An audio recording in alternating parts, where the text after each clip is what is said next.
Saudara, tidak hanya sebagai ruang untuk mengenalkan produk, Jakarta Fair juga membuka lapangan kerja dan menggerakkan roda perekonomian. Lebih lengkap sudah bergabung Ekonom Institute for Development of Economic and Finance atau INDEF. Sudah ada Mas Tauhid Ahmad. Selamat pagi Mas Tauhid.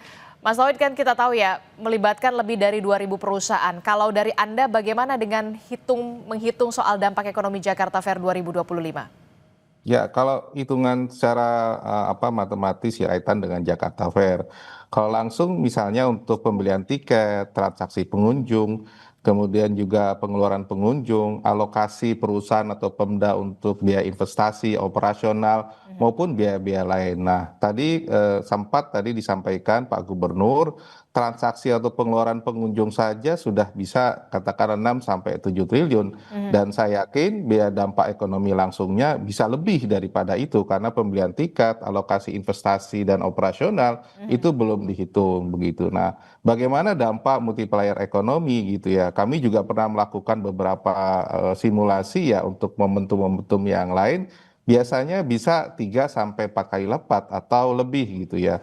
Katakanlah kalau misalnya multipliernya bisa lebih 3 kali lipat, itu kan mungkin bisa kalau 6 7 kan bisa lebih dari 20 triliun ya multiplier ekonominya. Sedangkan PDRB DKI itu sekitar 4.000, berarti kalau kalkulasi kasarnya multiplier ekonominya ini bisa kurang lebih 0,5% PDB. Itu angka yang menurut saya juga cukup luar biasa ya, bisa mendorong ekonomi di tengah situasi sekarang ini. Tentu saja Oke. kalkulasi kasar ini perlu dilakukan lebih sistematis ya dengan data-data dari Pemda DKI yang lebih komprehensif begitu.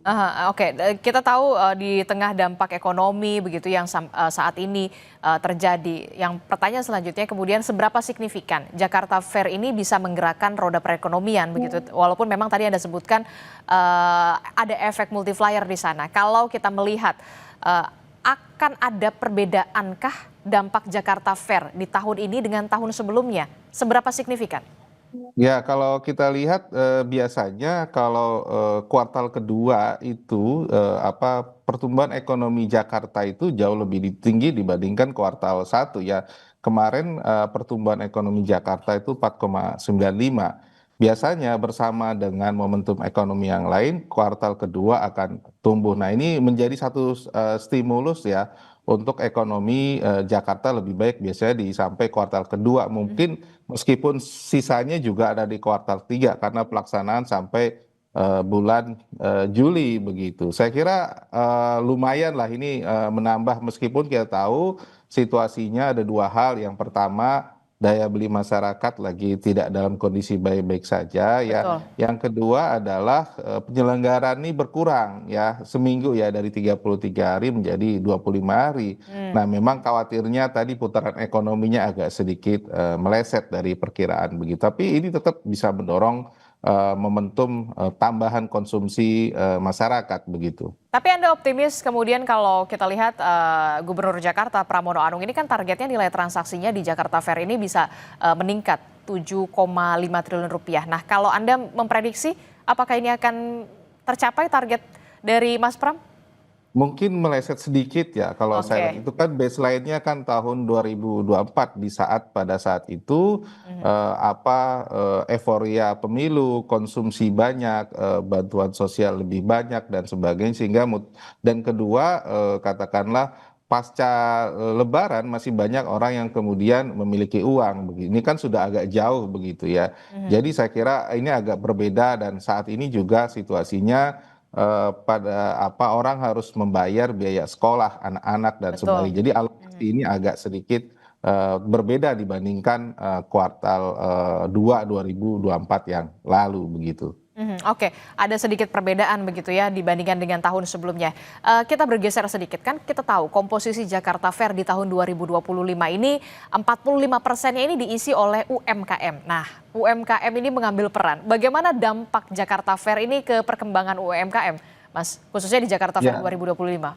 ya saya kira kalau kita lihat ya kalau jumlah memang biasanya UMKM lebih dominan ya. Cuma kali ini kan lebih sedikit ya. 45 banding katakanlah 55. Tentu kalau kita lihat ya ini tergantung transaksinya tentu saja. Kalau kita melihat belum ada report apakah transaksi ini lebih banyak disebabkan oleh pelaku UMKM atau menengah besar. Tapi kalau lihat struktur ekonomi biasanya sih menengah besar ini cukup lebih besar dibandingkan UMKM ya. Meski demikian bagi UMKM yang mendapatkan atau melaksanakan Jakarta Fair pasti akan terjadi peningkatan penjualan, kemudian peningkatan keuntungan dan sebagainya walaupun hanya kurang lebih 1 bulan karena momentum sebesar ini memang tidak terjadi sepanjang tahun ya. Kita hanya kalau di provinsi lain itu cenderung hanya katakanlah momentum Lebaran sama momentum liburan Hari Raya Natal. DKI Jakarta ini punya Jakarta Fair. Saya kira itu kelebihan dibandingkan wilayah-wilayah lain. Oke, jadi event semacam ini Jakarta Fair ini masih memberikan tren positif begitu ya untuk kemudian sedikit menggerakkan perekonomian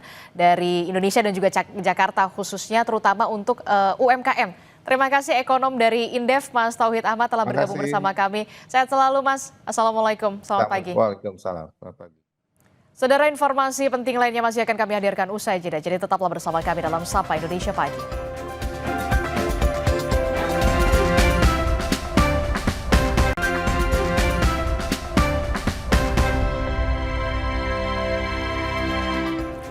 Anda berada di paruh akhir Sapa Indonesia Pagi. Saudara, seperti yang kita tahu, saat ini pemerintah Indonesia tengah mengupayakan untuk pemulangan terhadap para WNI kita yang masih berada di Iran dan juga Azerbaijan, Teheran dan segala macam untuk bisa kembali lagi ke tanah air begitu ya.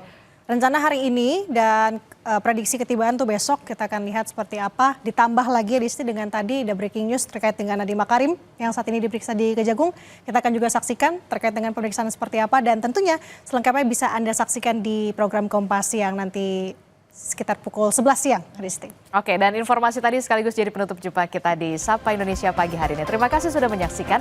Saya Adisti Larasati. Dan saya Nanda Aprilia. Pamit undur diri, selamat beraktivitas, sampai jumpa.